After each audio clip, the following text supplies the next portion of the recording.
Bienvenue à cet atelier que j'ai l'honneur donc de présenter lors de ce festival Éclore grâce à Christelle Carolac qui nous permet à nous, les écloreuses, de faire ces ateliers pour nous présenter nos pratiques, nos techniques. Et on a toutes et tous pratiqué, enfin, on a tous fait son parcours éclore. C'est pour ça qu'on s'appelle les écloreuses, parce que nous sommes des personnes qui avons un peu changé de vie pour éclore dans un domaine d'activité très précis. Donc, merci de votre participation. Merci donc à Pascal qui est là et merci aux personnes qui me regarderont en replay et qui, j'espère, apprécieront cet atelier. Alors, pour commencer, avant de démarrer, petite consigne de vous installer dans un endroit calme, avec peut-être une boisson, tout à portée de main. Donc l'atelier va durer à peu près 1 heure. Voilà. Prévoyez peut-être aussi de quoi écrire, puisque je vais vous apporter des clés, justement, pour faire de soi votre priorité. Et pour ma petite pratique, de prendre un peu d'huile ou de crème. Si vous n'avez pas d'huile végétale, de la crème de nuit. Ça ira très bien.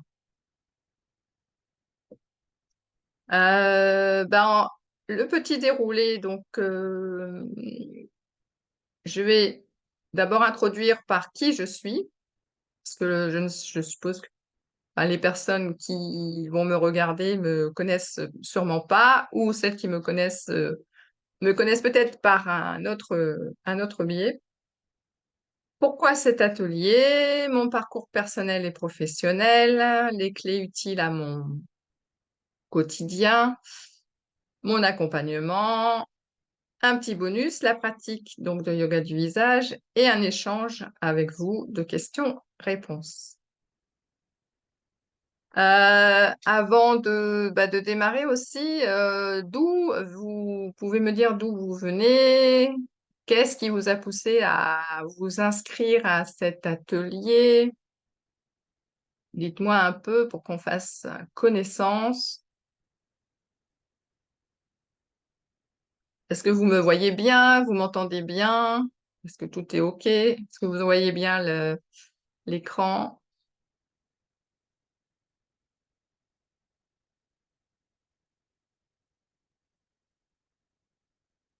Donc, je regarde le chat.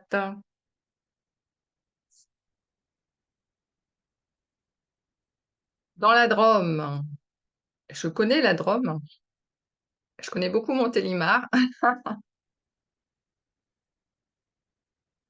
Donc, on va démarrer, hein, si tout était OK. Alors, qui suis-je? Donc, je m'appelle Sophie. Je suis une femme, une maman, une fille, une sœur, une âme, une passionnée du développement personnel depuis maintenant bientôt 10 ans, une marcheuse, parce que je marche beaucoup, une exploratrice, donc j'explore, et une créatrice de ma vie. Donc mon why, parce que quand on fait le parcours éclore, on travaille sur le why. Pourquoi je suis dans cette activité aujourd'hui qui est de coach de femmes et de maman solo, puisque j'ai connu le parcours de maman solo. Et j'ai travaillé pendant 20 ans dans une association d'information sur le droit des femmes et des familles. Mais je pense que j'avais déjà un bel héritage, on va dire, transgénérationnel sur la cause féminine. C'est pourquoi j'ai décidé de d'accompagner les femmes et les mamans solo à retrouver donc leur joie de vivre et à créer une vie pétillante en commençant par prendre soin d'elles. Parce que j'ai constaté qu'en fait, beaucoup de femmes continuent à se sacrifier pour les autres et qu'elles se mettaient de côté et jusqu'à un point, où leur santé, elles mettaient leur santé en péril. Ma promesse, durant cet atelier, je vous promets de retrouver le sourire, d'avoir pris conscience qu'il était temps de prendre soin de vous, puisqu'on n'a qu'une seule vie, de repartir donc avec des clés efficaces que vous pouvez mettre en place dès demain et de vous rebooster pour passer à l'action, parce qu'il n'y a que l'action qui fait changer en fait votre façon d'être et de penser.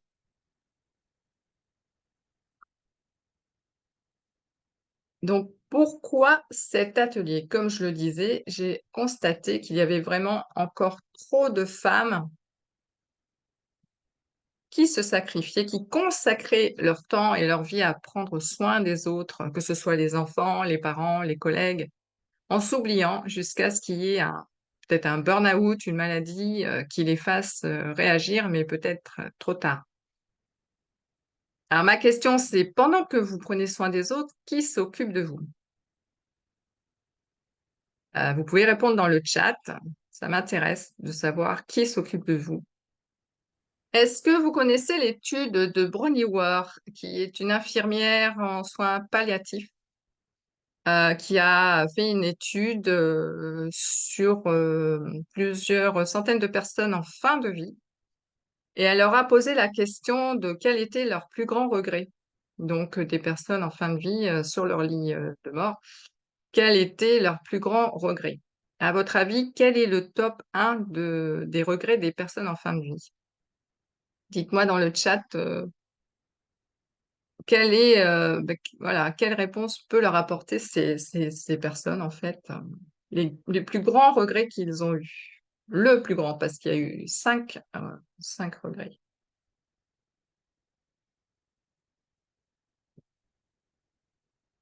Ne pas dire son amour, oui.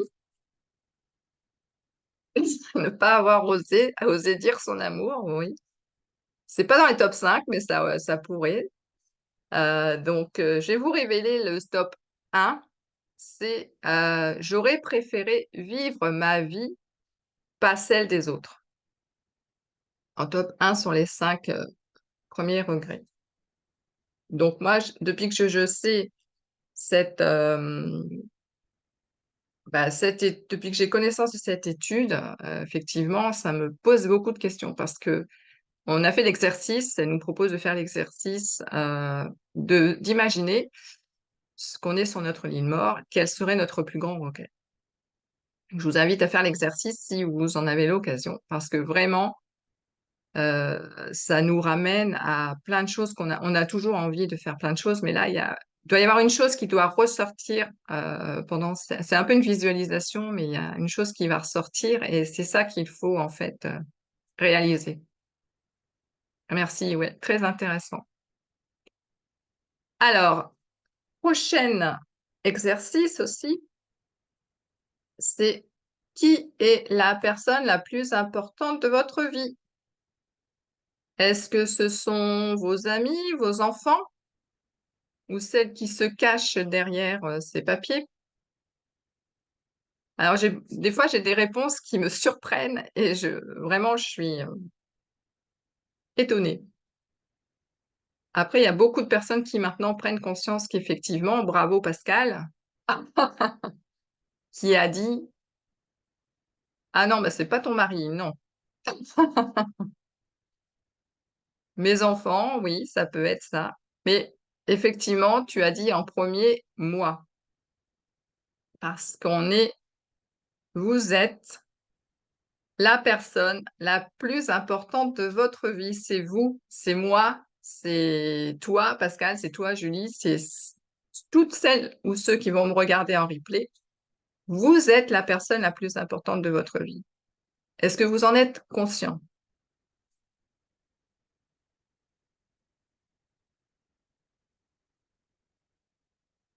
Parce que pour moi, alors moi je parle beaucoup des femmes, hein, je suis désolée s'il y a des hommes qui vont regarder, mais chaque femme a le droit de vivre heureuse et en pleine santé en commençant par prendre soin d'elle. Et ce n'est pas d'égoïsme, ce serait même un acte citoyen que de prendre soin de soi. C'est bien. C'est bien de débuter à prendre soin de soi. Il n'y a pas d'âge, hein, on peut commencer à tout âge. Alors, je vais vous raconter un peu mon histoire, hein. Donc, mes 7 premières années, effectivement, comme les petites filles, joyeuses, innocentes, j'adorais les kermesses, l'école pour le moment, ça m'allait bien, on passait notre temps à s'amuser. Moi qui ai été élevée dans la campagne picarde, près des fermes, j'adorais ma vie, à grimper dans les arbres, à jouer avec les animaux, à être dehors, en pleine nature. Euh, oui, donc voilà, une enfance joyeuse et innocente. Et après, ça va un peu se corser à travers une adolescence plutôt réservée et formatée par un driver. Je ne sais pas si vous connaissez les drivers qui nous formatent. Moi, c'était sois sage et tais-toi. Voilà, il n'y avait pas d'autre choix. J'avais un père très autoritaire. L'école m'a complètement enfermée dans une bulle. J'en suis devenue une petite fille timide. Ça ne croirait pas comme ça, mais je vous confirme. J'étais tellement timide que on ne m'entendait pas, hein. Dans la classe, je ne parlais presque pas. Par contre, j'ai pu développer mes sens d'observation et d'écoute. Je m'étais en fait fabriqué un bouclier de protection bah, pour me protéger de voilà et faire de moi cette petite fille sage, gentille et obéissante. Euh, Ensuite, eh ben, la vie professionnelle, hein, c'était super. Ça m'a permis d'être financièrement indépendante. Mais comme je ne savais même pas ce que je voulais faire dans ma vie, je me suis laissée guider par les autres. Donc, j'ai fait un travail qui m'a plutôt choisi que je l'ai choisi. Donc, j'ai commencé dans le secrétariat. Et après, j'ai évolué en tant qu'assistante de direction, mais c'était toujours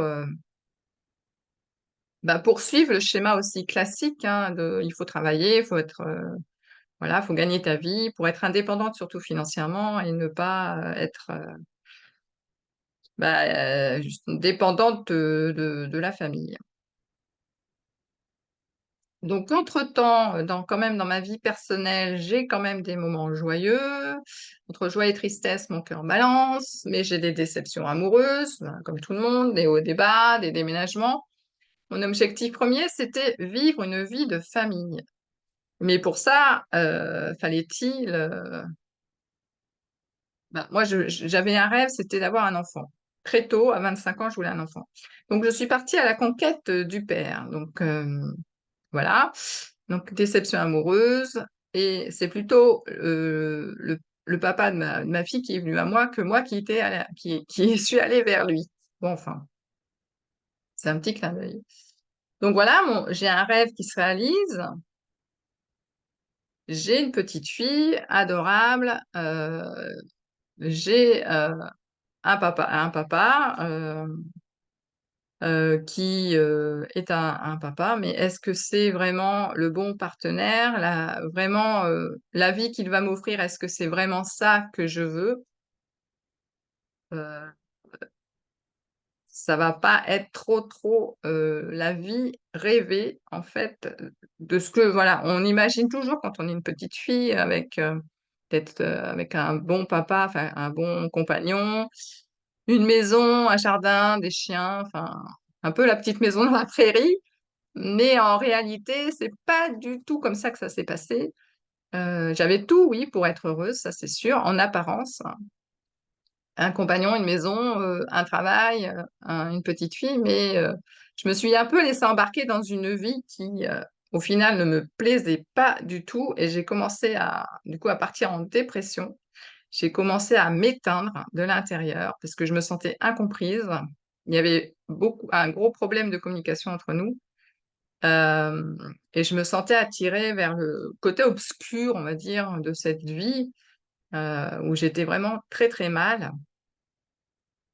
Mais je surmontais, tout ça parce que j'avais quand même un enfant à élever, une petite fille qui, elle, était très joyeuse. Heureusement, ça compensait un peu mes moments de grosse tristesse. Alors, je vais poser la question dans le chat. Est-ce que, vous avez connu cette situation, ce sentiment qu'en fait, la vie que vous viviez n'était pas du tout la vie rêvée, de petite fille?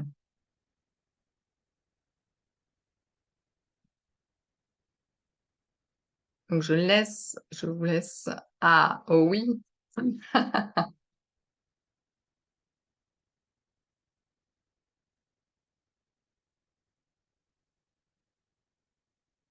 Et oui, parce que quand on ne prend pas soin de soi, enfin quand on ne sait pas, parce qu'on ne nous l'apprend pas, ce que je disais dans une vidéo sur, Instagram, on ne nous apprend pas à prendre soin de soi, à s'écouter et on tombe dans un cercle en fait routinier, on perd sa joie, on survit, on devient quelqu'un d'autre pour, faire face justement au regard des autres qui croient que tout va bien.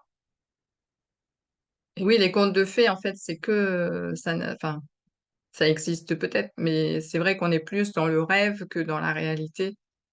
C'est ce qu'on essaye de nous faire croire, en tout cas. On n'a pas les clés, hein, à ce moment-là, de comment il faudrait, prendre soin de soi et puis, pouvoir agir. Donc moi, mon corps, pourtant, me l'a bien dit, me sonnait la tirette d'alarme, mais je l'entendais pas. J'ai eu des douleurs, des maux de ventre à répétition, j'avais des gastro, tout le temps. J'ai perdu du poids, j'étais vraiment, triste tout le temps. J'arrivais pas à gérer mes émotions, je partais dans des grosses, séances de pleurs, mais voilà, mais enfin voilà, je savais pas, j'avais pas le code, en fait, j'avais pas le décodeur de toutes ces douleurs, pourtant qui maintenant ont je sais qui ont une signification, mais à l'époque, je ne le savais pas. J'étais pas encore ouverte, on va dire, à toutes les nouvelles techniques de maintenant. Donc et vous, avez-vous des douleurs, récurrentes qui reviennent sans arrêt, surtout à un événement de votre vie? Est-ce que ça, du coup, ça vous a interrogé sur, peut-être qu'est-ce qui s'était passé, dans votre vie et ou là, à un moment donné, pourquoi vous aviez ces douleurs-là? Parce que moi, à un moment, j'ai eu une tendinite côté droit pendant des années, quand je travaillais justement dans cette association de droits des femmes. J'avais, une tendinite, je ne savais pas pourquoi. Maintenant, je sais pourquoi. Et après, quand j'étais sur Montpellier, j'avais, une tendinite du côté gauche. Donc je me dis: «Bon, décidément, il faut vraiment que je trouve», et j'ai essayé de me faire soigner avec des séances de kiné, mais ça marchait pas et je pense que maintenant je sais pourquoi. Douleur de dos, bah oui, douleur de dos, ça veut dire qu'on en a plein le dos, en fait, on a plein le dos qu'il faut, se décharger de tout ce qu'on ramasse sur le dos et ce qui nous empêche justement de nous redresser et des gros fardeaux, en fait, des gros sacs à dos. Alors, et mal à la tête, eh oui, les maux de tête, effectivement, moi, je sais que tous les dimanches soirs, j'avais des maux de tête. Je sais pas pourquoi, mais parce que fallait que je retourne bosser le lundi, donc les maux de tête du dimanche soir, oui, j'ai connu aussi. J'en ai plus, donc comme quoi, c'est vraiment le fait d'apprendre à se connaître, de savoir comment on fonctionne, ça marche vraiment et de s'intéresser au fonctionnement aussi du corps. Comment j'ai réussi à me sortir de cette situation et retrouver ma joie de vivre? Donc on va passer aux clés et puis, alors moi, ça s'est passé effectivement un jour où j'étais au plus profond, au fond du fond, il y a pas mieux, il y a pas plus. Je sais pas, j'ai eu un déclic, le lendemain en allant, bosser. Je me suis dit: «Non mais Sophie, faut que tu arrêtes là, il faut que tu sortes de cette situation, tu vas pas continuer comme ça». Mais comment faire pour ne pas justement faire souffrir. faire souffrir, les autres, comment, vivre et ne plus subir une vie qui, en fait, me détruisait de l'intérieur. Donc c'est la première clé. Moi, elle a changé ma vie et elle peut changer la vôtre. C'est changer vos habitudes.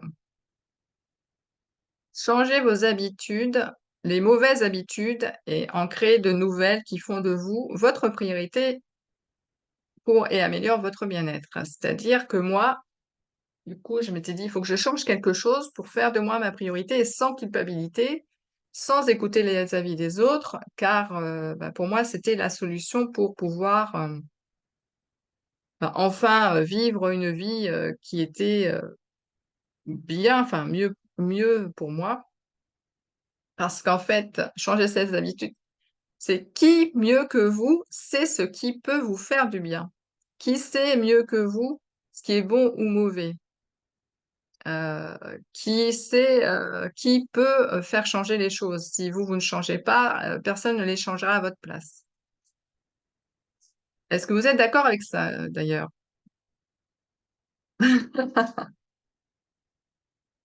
Oui, oui, oui, oui! Génial!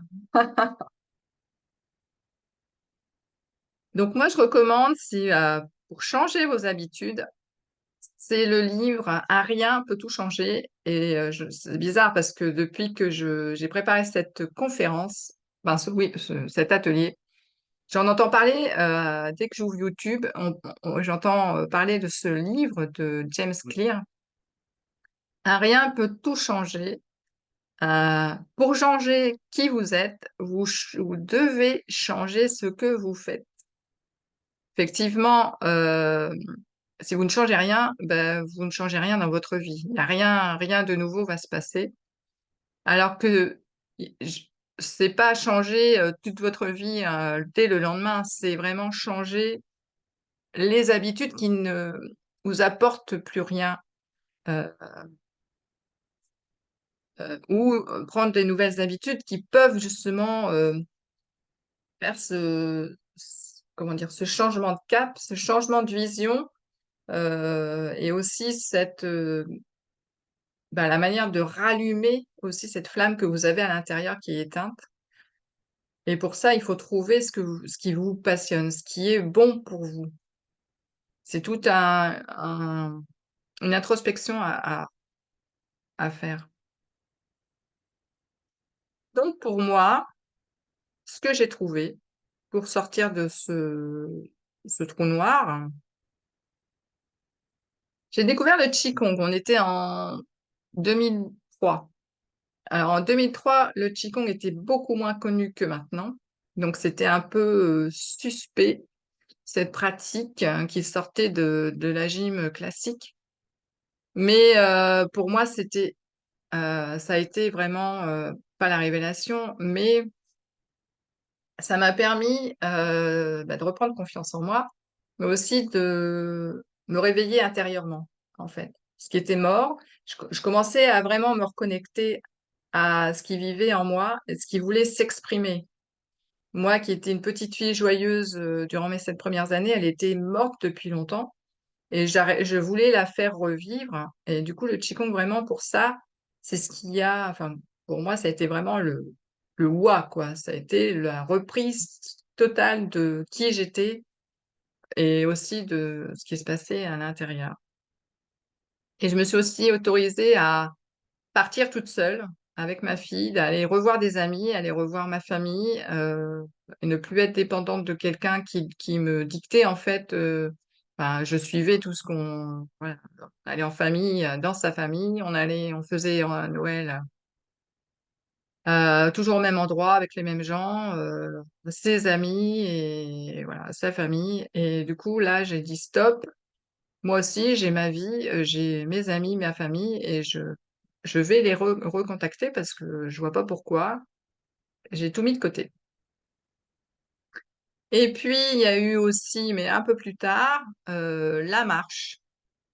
La marche, je l'appelle ma bienfaitrice parce que ça a été la meilleure, façon pour moi de me reconnecter à aussi qui j'étais, mais aussi à ce que je voulais faire de ma vie et à me reconnecter à la nature qui me manquait. Maintenant, je l'utilise au quotidien. J'essaye d'être dans des environnements, verts, des découvertes. Alors là, les photos, c'est quand j'étais à Montpellier parce que moi, j'ai beaucoup aussi déménagé du coup. C'est pas à Paris, hein. Donc ça, c'est dans les Cévennes, où j'ai passé 5 ans à Montpellier et on a découvert avec ma fille parce que ma fille, j'étais avec ma fille, là-bas et on a découvert des endroits mais magnifiques et je me suis dit: «Non mais là, marche, mmh, c'est voilà, je suis addict à la marche. Je suis une marcheuse et on pourrait rien faire, me retenir pour ne pas aller marcher». Donc voilà, ma mission maintenant, c'était faire de moi la personne la plus importante de ma vie et surtout que personne ne décide de ma vie. Donc vivre et ne plus subir. Et vous? Est-ce qu'il y a des habitudes, que vous aimeriez changer dans votre vie actuelle qui vous pèsent, qui vous plombent, qui vous empêchent d'avancer? Dites-moi ça dans le chat.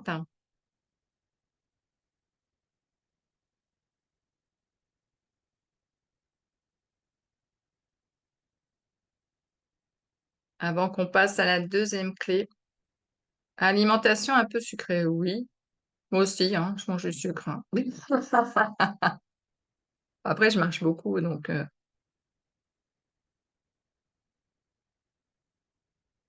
justement, quelle est l'habitude, la bonne habitude qui pourrait la remplacer, cette alimentation un peu sucrée? Comment tu pourrais remplacer le sucre? À petite dose, hein, pas d'un coup, voilà, de faire un régime sans sucre, du jour au lendemain. Mais pas voilà, par quoi d'autre que tu aimes remplacer, un peu le sucre? Oui, danser. Après, tout dépend quand est-ce que tu manges ton sucré, si c'est parce que quand tu es devant, je sais pas, la télé ou le soir, tu as besoin de ta petite dose de sucre, ou quand tu es chez toi, voilà. Voilà, après, bah, je te conseille de lire le livre. Peut-être que tu auras, des idées de nouvelles habitudes pour remplacer celle-là. Alors, on va passer à la deuxième clé, qui est d'apprendre, ce que je disais tout à l'heure, à se connaître pour, se remettre au cœur de sa vie. Parce que la vie des autres n'est que la vie des autres, c'est pas la vôtre. Et ça, je l'ai dit aussi. Je me rappelle, à ma fille qui était au collège et qui n'arrêtait pas de se comparer aux autres. Qui disait: «Oui, mais elle a des facilités, elle fait rien et elle arrive et tout», et je lui répondais, je lui dis: «Mais qui passe le contrôle? Est-ce que c'est elle ou c'est toi? Qui apprend les leçons? Est-ce que c'est elle ou c'est toi?» Je lui ai fait comprendre qu'en fait, ça servait à rien de se comparer puisque c'est pas les autres qui passaient les examens à sa place, hein, donc alors apprendre à se connaître, effectivement, c'est un long chemin. Je dirais même que c'est toute une vie. De découvrir qui on est, ce qu'on aime, ce que l'on veut faire de sa vie. Mais je suis maintenant convaincue qu'il n'est jamais trop tard pour aller à la découverte de soi. Moi, j'ai commencé il y a une dizaine d'années et depuis que je suis tombée un peu, comme Obélix, dans la marmite, du développement personnel et je continue à travers, tout ce qui est, spirituel, professionnel, voilà. Moi, apprendre, pourtant l'école, j'avais horreur de ça, mais maintenant, je suis, une adepte de tous. La vie des autres n'est que la vie des autres, ouais. Ça, faut la mettre, en fait, en gros, sur le mur, de là où vous passez tout le temps pour, vraiment vous la mémorer. Parce que le plus important, c'est que dès qu'on a conscience que, justement, la vie des autres n'est que la vie des autres, c'est d'agir et ne plus perdre du temps à vouloir plaire aux autres, à rester dans une relation dans laquelle on est malheureuse, à vouloir rester dans ce boulot alors qu'on s'ennuie ou qu'on s'épuise. Et moi, j'en parle parce que j'ai connu un burn-out, un bore-out,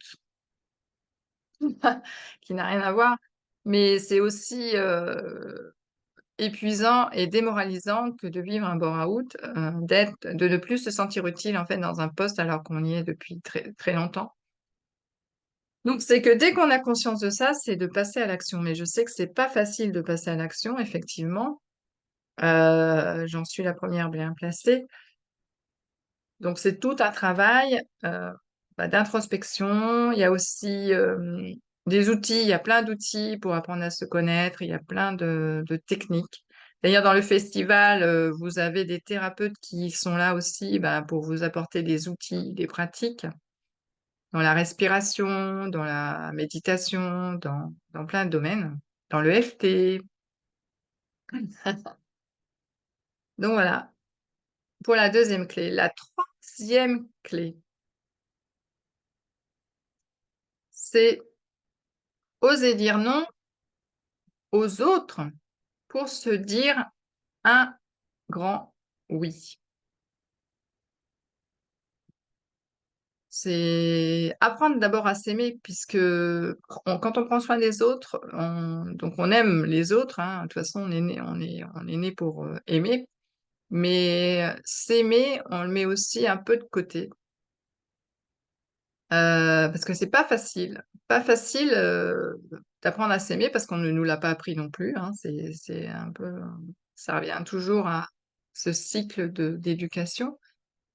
Mais ce qu'il y a, c'est que c'est pas facile de dire non à sa famille, à ses amis, à son patron, parce qu'on a des peurs. On se dit, oh là là, mais si je dis non, il va plus m'aimer. Si je dis non, il va me faire la tête, il va plus me parler. On a peur de faire du mal aux autres. On a peur du jugement, de la sanction. Surtout si on a eu un père, enfin une autorité parentale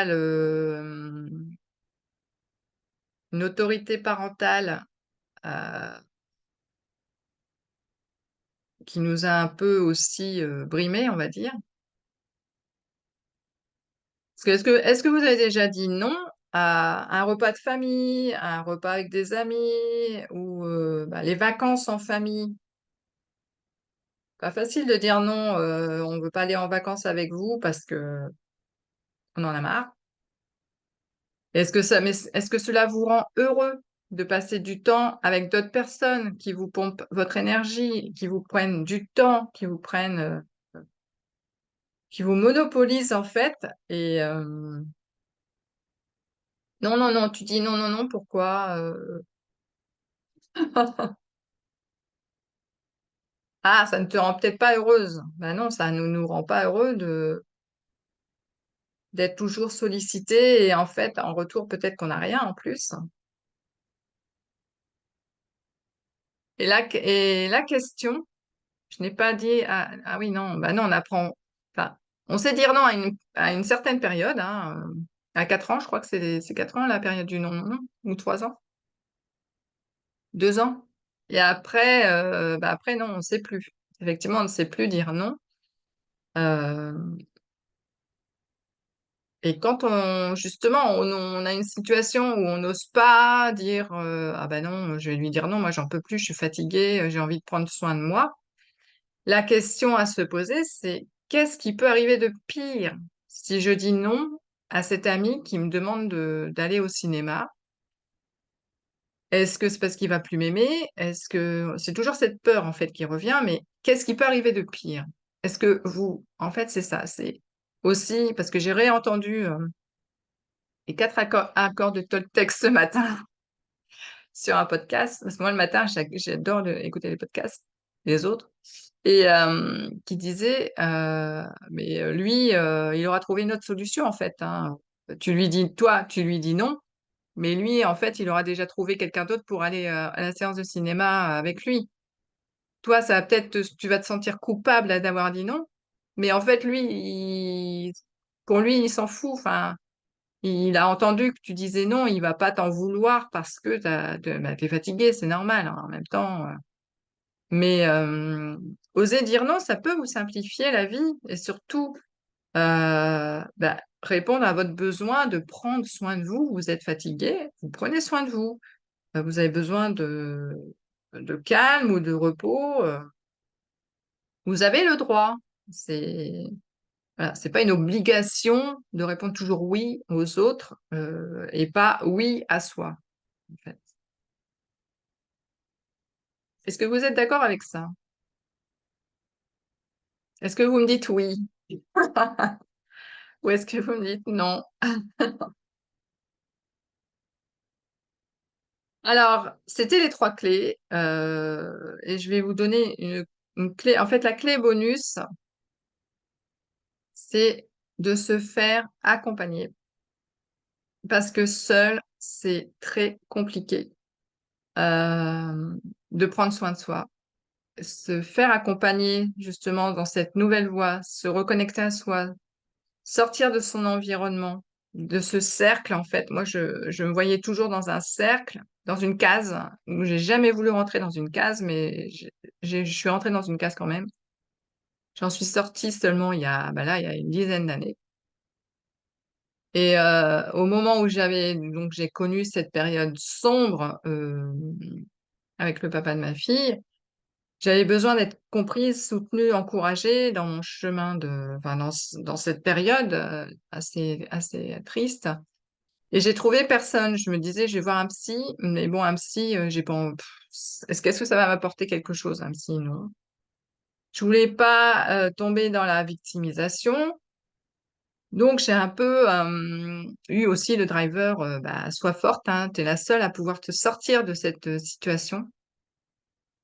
Et c'est pour ça, c'est pour cette raison aussi que je me suis dirigée vers le coaching de femmes pour les accompagner à ne plus se sentir coupables de prendre soin d'elles et surtout de retrouver une joie de vivre, hein, puisque la joie de vivre, c'est essentiel. Et pour ça, j'ai créé une offre qui s'appelle Peps and Smile, puisque des personnes endormies, vous allez devenir des femmes pétillantes, joyeuses et surtout être la personne la plus importante de votre vie. Ça, je vais vous le rabâcher assez souvent, mais pour moi, c'est hyper important. Oui, ça donne envie avec les images, hein, mais on peut le faire, hein. Moi, je peux tourner en Wonder Woman. Vous tournez comme ça chez vous, hein, faire Wonder Woman. Il n'y a pas de honte, hein, ça donne de l'énergie. On est toutes des Wonder Woman, hein. On a toutes des Wonder Woman qui sommeillent en nous. Alors, c'est une offre pour t'accorder de l'importance, évidemment, qui va t'aider à partir sur de bonnes bases.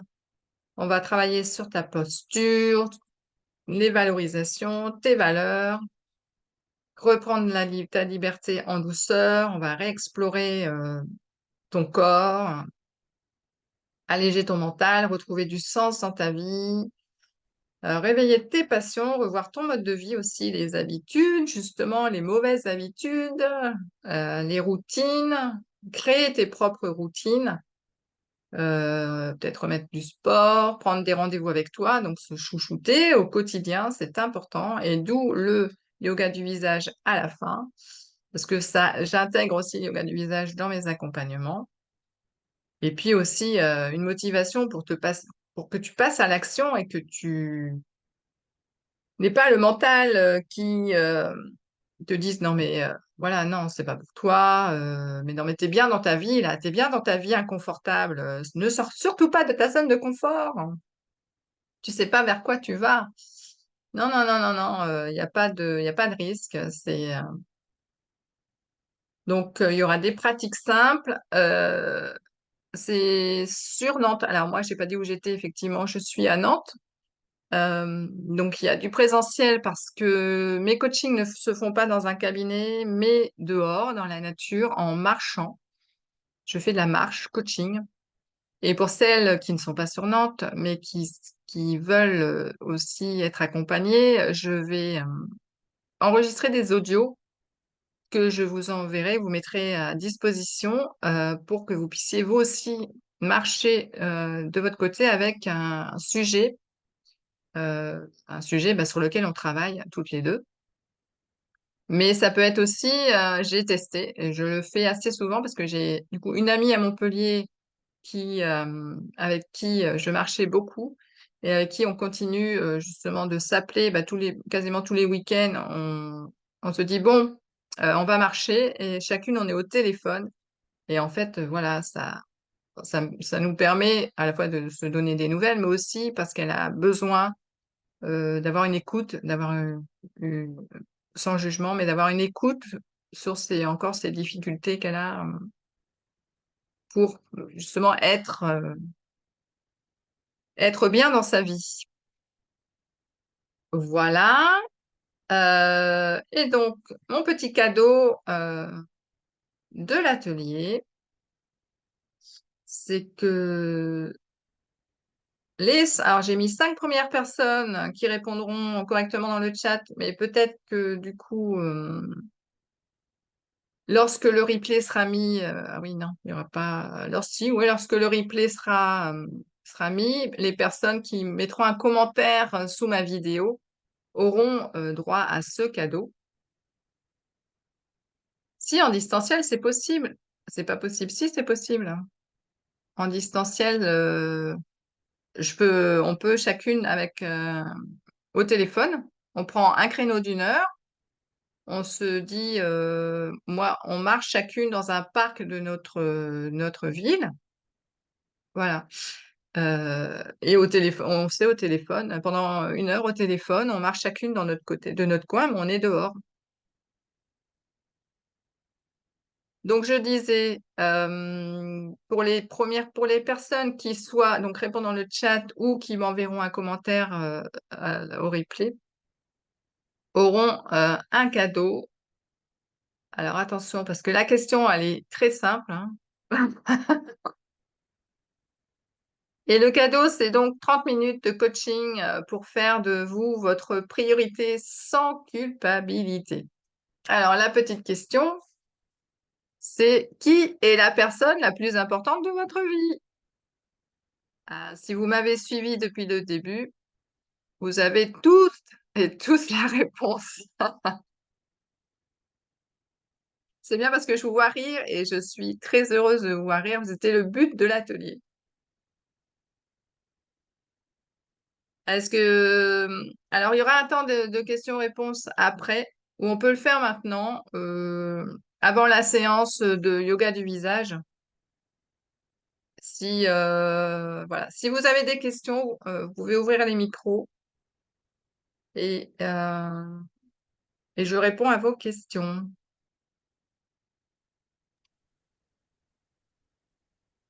Est-ce qu'il peut y avoir des incompatibilités à éventuellement suivre ce programme? Par exemple, si vraiment je pense à une personne en Oui, l'occurrence qui vraiment ne s'occupe pas, enfin voilà, qui est en grande souffrance, oui. qui est en grande souffrance et qui débute tout doucement un chemin, enfin Mm, mm. via le médecin. Mais du coup, est-ce que ce programme, je peux éventuellement le présenter et ça peut venir du coup compléter ces rendez-vous avec le Oui. médecin ou il vaut mieux attendre qu'il y ait déjà une démarche médicale. Comme médecin, si elle voit un psychologue ou un thérapeute, c'est ça? Bah là, elle vient de voir son médecin et elle va voir un thérapeute maintenant. Ça peut tout à fait compléter parce qu'en fait, quand elle voit les thérapeutes, elle est dans un cabinet, elle est dans un autre environnement, mais c'est pour parler, je suppose, ou je sais pas, faire peut-être de la kinésiologie, enfin, en tout cas, être dans un environnement, ce qui peut se faire. Non, on peut déjà commencer avec la marche. La marche, je pense mais la marche, enfin, moi, je suis convaincue que la marche peut régler beaucoup de problèmes mentaux, libérer surtout la charge mentale. et remettre mm, son corps en activité. mm. Parce on est dans un système où justement, on met dans des, on ne nous donne pas trop l'occasion de bouger. C'est à nous. De toute façon, on est responsable de ses actes, hein, on est responsable de sa vie. Donc, c'est à nous de faire en sorte soit de faire du sport, mais pas un sport compète, mais une activité dans laquelle on se sent bien, dans laquelle on voit qu'il y a des effets, des résultats. Moi, je me suis remise au pilates parce que j'ai besoin de me remuscler, mais en douceur, j'ai pas envie d'aller dans une salle de sport. Moi, l'ambiance salle de sport, ça me convient pas. Je préfère aller marcher 1 heure, 2 heures dehors plutôt que d'être enfermée dans une salle. Et c'est pour ça que je préfère proposer des marches, en plus, en parlant, enfin, je veux dire, moi, j'écoute beaucoup, hein, quand je fais mon accompagnement, je parle que si vraiment la personne a une interrogation, elle tourne en boucle pour revenir vraiment à l'essentiel. Et moi, j'ai vraiment mon amie, enfin, c'est devenu une amie, mais la personne à Montpellier, je l'ai vue transformer en 1 an de temps. Elle était très timide, elle ne parlait pas. Et je l'ai découverte, enfin, aux premières, enfin peut-être en 3 mois de temps, elle s'est vraiment ouverte. Elle a pris confiance en moi et on a réussi à, en fait, comme on s'intéresse aussi au même sujet, aussi elle a travaillé sur elle à côté, hein. Je veux dire, elle a fait aussi de son côté, pareil, des démarches auprès de thérapeutes, euh, de kinésiologie, de tout ça parce qu'elle avait aussi un travail transgénérationnel à travailler, ce que moi je fais pas. Donc voilà. En fait, du coup, l'accompagnement que tu proposes, c'est quelque part, c'est le biais, c'est la marche, et à travers la marche, si tu vas, en fonction de ce que la personne peut évoquer, tu vas proposer des pistes, c'est ça? Ouais, Mais tout en tout à fait. marchant, en fait, du coup. Oui. Et c'est le fait de marcher qui permet, du coup, d'intégrer et d'avancer Mm, autrement. mm, mm, mm, Ouais, mm, c'est très mm. riche. D'accord, ok. Mm, mm. Oui, oui. Bah, en fait, en parlant, moi je sais que je l'ai fait aussi il n'y a pas longtemps. En fait, on parlait d'un sujet et en parlant, je me suis moi-même apporté la réponse, hein. J'étais là, mais en fait, je viens de répondre à ma question, quoi. Du pourquoi, du comment, je viens de dire, parce que je me suis fait une promesse, enfin, bon, c'était personnel, mais je dis en fait, ouais, je viens de comprendre le pourquoi de cette situation, quoi. Alors, est-ce qu'il y a d'autres questions? Parce que je n'ai pas regardé l'heure, hein. Il va être bientôt 20 heures. On va passer à la petite séance express de yoga du visage. Est-ce que tu vois mon slide? Bon, c'est un slide de yoga du visage, hein. Ok. Bon, on va déjà bien s'asseoir, détendre, se détendre. Est-ce que tu me vois bien? Vous me voyez bien? Euh, on va essayer de faire des petites rotations des épaules parce que on est toujours comme ça. Donc, on va essayer de baisser ses épaules. On va faire un petit mouvement. Alors, je garde mes lunettes pour l'instant, mais je les enlèverai après. Dans un sens, dans un autre. Une petite rotation du cou. Parce qu'en fait, on parle du yoga du visage, mais c'est surtout des muscles. On est composé de une cinquantaine de muscles sur le visage. Mais le visage, en fait, c'est pas que ça. Le visage, ça part vraiment de la tête jusqu'au trapèze. Parce que nos trapèzes contractés euh, nous tirent les traits vers le bas.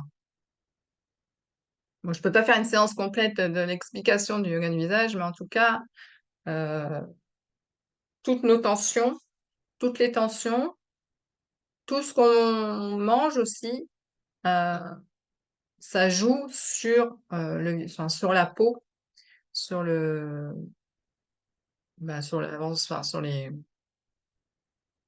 comment dire?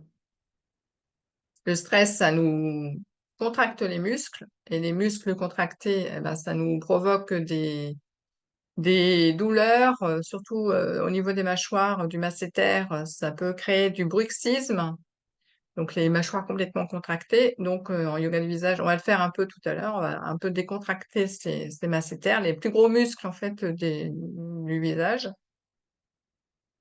Hem, donc voilà, et la respiration aussi est très très importante. Hem, donc on va enlever les lunettes, on va prendre sa crème ou son huile, végétale. Ah, voilà. Les mouchoirs. Donc moi je me prends on peut aussi prendre du démaquillant, enfin tout dépend à quelle heure vous regarderez le replay, mais là comme il est 10-20 heures, moi je prends du démaquillant ou de l'huile végétale, il y a de l'huile démaquillante aussi. Donc on en verse dans le creux de sa main, donc je sais pas si vous voyez dans le creux de sa main et on vient frotter. On frotte pour fluidifier donc l'huile ou la crème et mettre un peu d'énergie dans ses mains et on va venir appliquer sur les joues, faire des pressés, relâchés sur les joues, sur le menton et le front,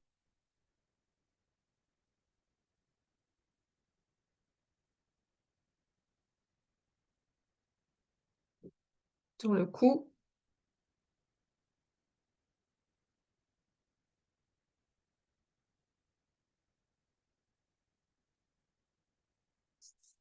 et on va venir en fait stimuler la lymphe, enfin stimuler, réveiller un peu la lymphe. Donc je sais pas si vous me voyez bien. Est-ce que vous voyez mes clavicules, enfin les creux au sein, voilà, les creux des clavicules. Donc on va poser nos doigts et on va venir appuyer, relâcher, appuyer, relâcher.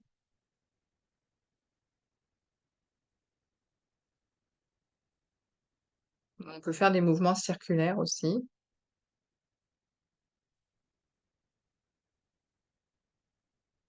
Donc on peut aussi au niveau des ganglions, au niveau de la gorge, on peut venir juste appuyer, faire des petits mouvements, pas sur la thyroïde, mais sur vraiment les ganglions sur le côté. Et puis on va mettre nos doigts en ciseaux au niveau des oreilles, on va venir frotter. Parce qu'on a aussi plein de ganglions autour de l'oreille, de la lymphe, du système lymphatique. Et on va redescendre le long du cou pour venir revenir au niveau des clavicules, stimuler.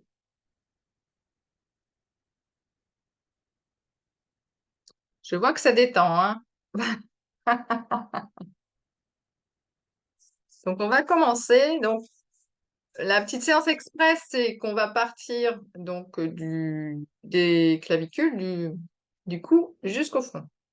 Donc on va remonter avec une main après l'autre.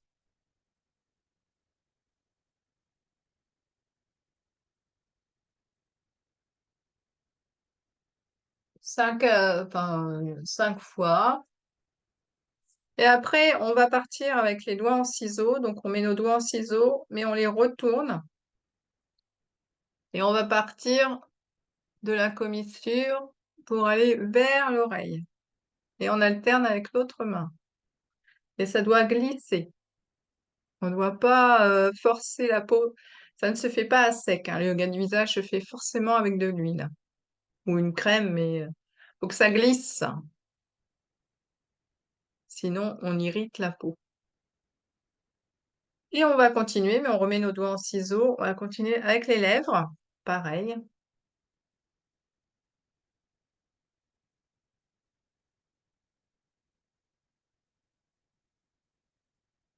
On continue. On part du nez pour faire les pommettes.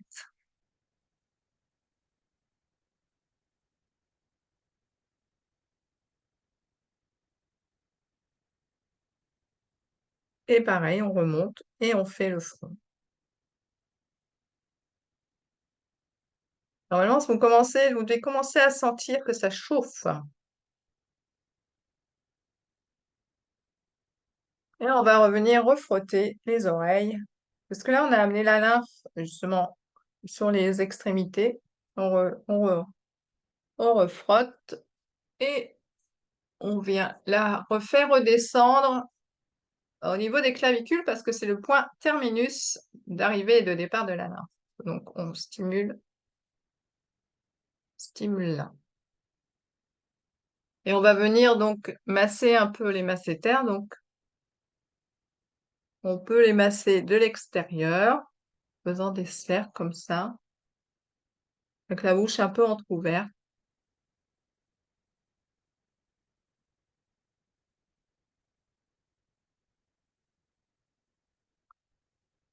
Dans un sens et dans un autre.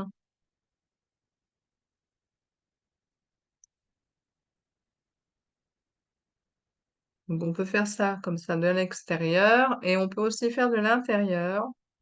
Si mettre le pouce dans la bouche est OK pour vous. Donc, on va mettre le pouce, mais en fait à l'intérieur de la joue et on va venir masser de l'extérieur avec les autres paumes de main. Voilà, ça fait ça.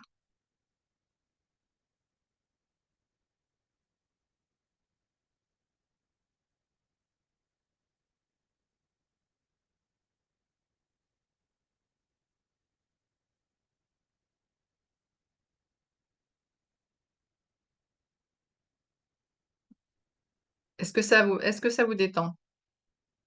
C'est OK? Bon, on fait l'autre côté, hein, on fait pas qu'un côté.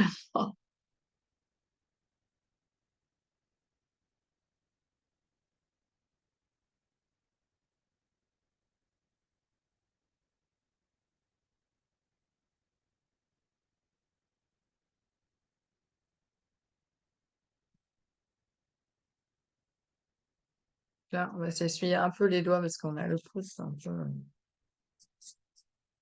Et au niveau des yeux, on peut tapoter, surtout le matin, vous mettez les doigts dans l'eau froide et vous tapotez pour activer justement la lymphe. On peut aussi, avec les doigts en ciseaux, on peut faire le tour de l'œil. Il faut appuyer parce que la peau du contour de l'œil est beaucoup plus fine, donc là, il faut remettre de l'huile, en fait, pour que ça glisse bien. Et le front, on lisse en essayant de pas, justement, alors moi, me vois en vidéo maintenant, mais je fronce souvent les sourcils et en fait, regardez vers le bas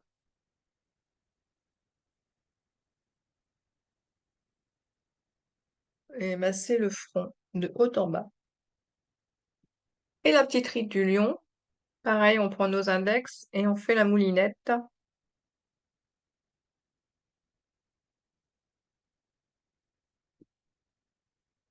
où on vient contrarier, on fait de gauche à droite, en haut, en bas, en haut, en bas.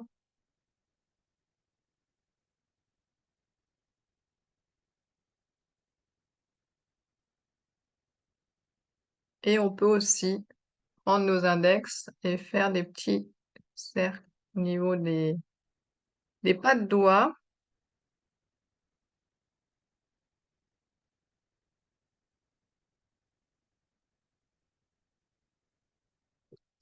Et pour finir, on met le pouce sous le menton, les doigts près du nez et on va ouvrir le visage sans trop tirer, hein. Faut que ça glisse en fait. Le pouce, il doit avancer comme ça et les mains, enfin les index, doivent vraiment lisser le visage vers l'arrière. Oh là là, mais ça baille, ça baille, ça baille. Tu vas bien dormir, Pascal, je crois. Et pour les lèvres, un petit exercice, si vous voulez des lèvres pulpeuses, c'est de faire le ravioli. Donc le ravioli, c'est qu'on pince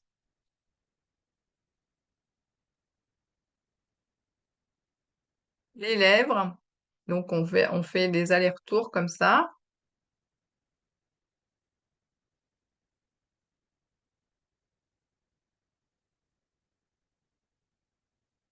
On peut pincer aussi comme ça.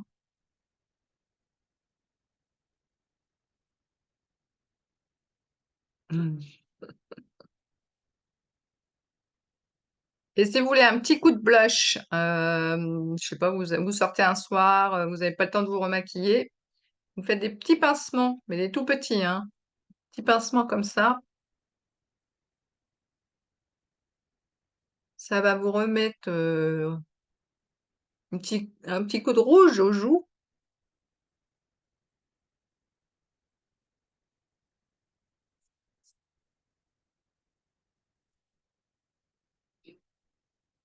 Donc voilà, c'était vraiment la séance express. Mais ça fait partie de mes routines un peu plus longues, hein, le matin et le soir. Alors dites-moi si vous avez aimé, comment vous vous sentez? Si vous vous sentez bien là, moi je sens que ça chauffe, hein. Ouh. Ah, tu peux allumer ton micro, Pascal. J'étais en train d'écrire. Ah ben, il faudrait prendre une photo avant-après, je sais pas, mais Oui, c'est drôlement c'est apaisant. ça. Ça Mm. fait du bien parce que c'est vrai que le visage, c'est pas spécialement enfin, en tout cas pour moi, je le masque, je mets le crème et tout, mais pas comme ça. Non, j'aimerais bien savoir comment tu fais d'ailleurs. Ah bah, c'est quand je mets Bah, ma comme crème, on fait, je... ah, voilà, Bah ouais, je sais. Parce que moi, j'ai fait plein d'ateliers quand j'étais à Montpellier et à chaque fois, je demandais comment vous appliquez vos crèmes? Ah bah comme ça, vite fait. Voilà.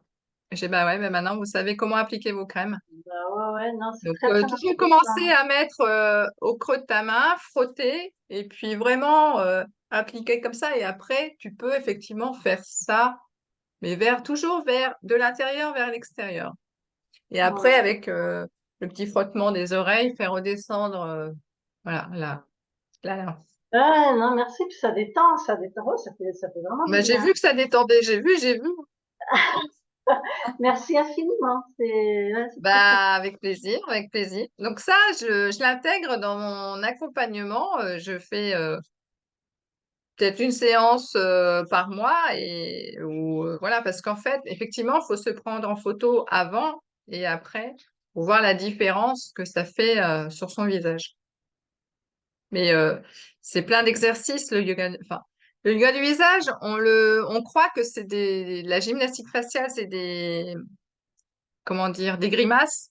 Et en fait, pas du tout. Le yoga du visage, c'est vraiment la détente de muscles. Et puis, bon, c'est un anti-âge, hein, c'est un côté esthétique aussi. Mais c'est vraiment dans la globalité. On reprend connexion avec soi. Enfin, moi, je l'utilise comme ça. C'est vraiment de se reconnecter à soi par le contact de la peau. Réapprendre à se toucher la peau parce que ben, on n'apprend pas non plus à se toucher la peau. Et prendre soin de son visage aussi bien de l'extérieur que de l'intérieur. Donc, euh, donc voilà.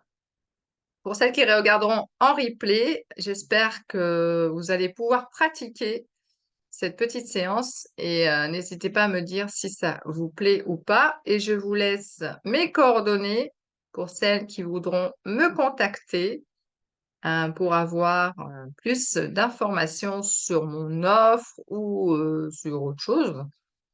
Donc voilà, vous pouvez me contacter. J'ai mon mail, mon site, ma page Instagram où je suis assez présente sur mon compte Instagram. Donc j'espère que ce, cet atelier vous a plu et puis peut-être à bientôt. Donc merci de votre participation. Et puis le prochain atelier, c'est demain à 10 heures. C'est revenir à soi quand on est dans tous ces états. Alors, c'est Thomas qui l'anime, le seul éclaireur pour l'instant de ce festival. Donc, ben, merci beaucoup de tous vos messages. J'espère que vous repartez avec de la joie. Et, euh, et merci de ces échanges. C'était très, très, très sympathique.